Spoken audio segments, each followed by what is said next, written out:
Hola, mi nombre es Leonardo Daniel Navarro Figueroa. Soy estudiante del quinto cuatrimestre de la Universidad de Ciencias Médicas y Administrativas.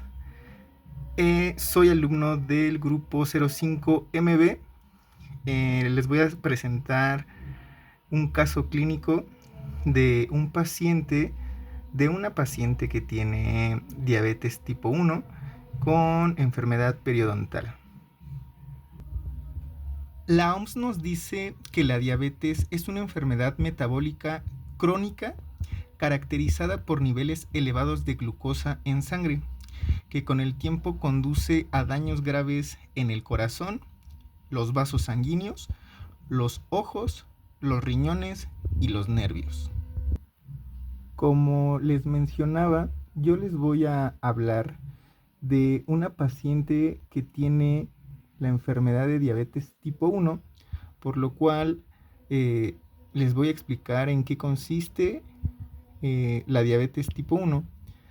La diabetes tipo 1, denominada anteriormente diabetes insulinodependientes juvenil o de inicio en la infancia, se caracteriza por una producción deficiente de insulina y requiere la administración diaria de esta hormona. Eso quiere decir que este tipo de pacientes no les funcionan los medicamentos hipoglucemiantes como metformina, glibenclamida. Ellos forzosamente, como no pueden producir la hormona insulina, ellos tienen que inyectarse dicha hormona. La prevalencia de la diabetes tipo 1 en México representa una proporción relativamente pequeña del total de casos de diabetes en el país, más o menos siendo el 2% de todos los casos de diabetes. Se calcula que aproximadamente 282,000 personas viven con diabetes tipo 1 en México. La fisiopatología de esta enfermedad se debe a una destrucción de las células beta que generalmente conduce a una deficiencia absoluta de insulina. La diabetes tipo 1 se divide en dos subtipos. La primera sería la diabetes tipo 1, que es la inmunomediada, que está formada de diabetes. Es el resultado de una destrucción autoinmune de las células del páncreas. La destrucción autoinmune de las células ocurre por lo general en los niños y en los adolescentes, aunque puede suceder en cualquier edad.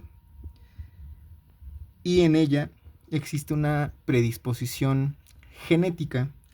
También tenemos la diabetes tipo 1 idiopática, o también conocida como diabetes tipo 1B. En esta forma de diabetes existe una insulinopenia y una tendencia a la cetoacidosis, pero no se relaciona con mecanismos autoinmunes. Para poder diagnosticar a una persona y llegar a la conclusión de que tiene diabetes, se le tienen que realizar pruebas diagnósticas para llegar a ese resultado. Las pruebas que se tienen que realizar en un paciente que sospechamos que tiene diabetes, la primera prueba que debemos realizar es una prueba de hemoglobina glucosilada, que esta prueba de sangre no es necesario que el paciente se abstenga de ingerir alimentos por un lapso de tiempo. Quiere decir que no necesitamos que esté en ayuno, ya que este indica su nivel promedio de glucosa en la sangre durante los últimos 3 meses. Mide el porcentaje de glucosa en la sangre unida a la hemoglobina. Cuanto más alto sea ese nivel de glucosa en la sangre, mayor será la cantidad de hemoglobina con azúcar un nivel de 6.5% o más en 2 pruebas de hemoglobina glucosilada, eso es una indicación de que el paciente tiene diabetes. Ahora que si el resultado va entre 5.7% al 6.4%, se considera que el paciente es prediabético. Y si el nivel de hemoglobina glucosilada es menor, igual o menor al 5.7%, este resultado lo consideramos normal. El siguiente examen es un examen aleatorio de glucosa en sangre, que se toma una muestra de sangre en un horario al azar, independientemente de la última vez que comió el paciente, y hay un nivel de glucosa en sangre de 200 miligramos por decilitro. Es indicativo de que el paciente tiene diabetes. El siguiente examen es un examen de glucemia en ayunas. Esta muestra se tomará cuando el paciente tenga por lo menos 8 horas de ayuno, y el resultado que esperamos es que sea de menor de 100 miligramos sobre decilitro. Si está por arriba o por encima de 126 miligramos sobre decilitro, consideraríamos que este paciente tiene diabetes. Y la última prueba que se tiene que realizar es una prueba de tolerancia a la glucosa. Para esta prueba, el paciente tiene que ayunar en la noche, se mide el nivel de glucosa en ayunas, después el paciente tiene que beber jugos que contengan alta cantidad de glucosa, y posterior a eso, 2 horas después, se vuelve a tomar una muestra de sangre para poder determinar esa curva de tolerancia a la glucosa. También estos pacientes tienen signos y síntomas, o mejor conocidas como manifestaciones clínicas, los cuales son pues indicativos o nos dan una idea de que tal vez ese paciente tenga problemas con su glucosa, niveles de glucosa alto. Y entre esos datos o signos y síntomas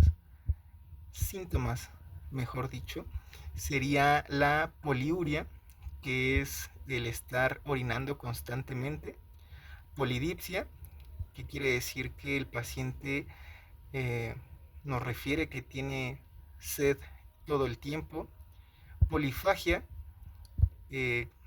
pacientes que todo el tiempo tienen hambre; en los niños, que mojen la cama durante la noche cuando usualmente no lo hacían anteriormente. Ese es un signo, un síntoma de que podría ser que tuviera niveles de glucosa alto. También la pérdida de peso repentino, que estén cansados, que tengan debilidad o que lleguen a presentar una visión borrosa. Como les mencionaba, yo les voy a hablar de una paciente femenina de 17 años de edad con historia de diabetes mellitus tipo 1, diagnosticada desde los 12 años de edad. Está controlada con insulina y acude al servicio de estomatología porque presenta inflamación en sus encías y sangrado de ellas mismas. A la exploración clínica se observa que tiene una higiene oral deficiente, que también presenta movilidad dentaria grado 2 y 3, por lo que también por este motivo encontramos que esos órganos dentales están ferulizados con aparatos ortodónticos. También presenta acumulación de placa, múltiples abscesos periodontales, presencia de supuración, sangrado espontáneo, encía intensamente inflamada y edematosas, presencia de cálculo dental y bolsas periodontales profundas de por lo menos 8 milímetros. Al interrogatorio, su mamá nos refiere que ella fue diagnosticada con periodontitis a la edad de los 10 años, o sea, incluso antes de que fuera diagnosticada con diabetes mellitus tipo 1 y que sufrió pérdida temprana de sus dientes. En la serie radiográfica intraoral nos revela que tiene o que presenta una pérdida ósea en la mayoría de sus dientes y con apariencia de dientes flotantes. En el examen físico no nos reveló ningún hallazgo importante. En su glicemia inicial, al llegar al consultorio, nos revela que tiene un control precario en su glucosa, ya que con el parámetro de su glucosa era de 220 miligramos sobre decilitros. Por lo tanto, antes de empezar el tratamiento odontológico, se requiere una interconsulta con su endocrinólogo para que pueda regular esos niveles de glucosa tan altos. Y se llegó al diagnóstico de una periodontitis agresiva generalizada con diabetes mellitus tipo 1. El tratamiento consistió en darle una fase 1 periodontal, en la cual se realizó el control personal de placa, técnica de cepillado e incluso el uso de hilo dental, eliminación de cálculo y pulido dental, para posteriormente seguir con raspado y alisado radicular en todos sus dientes.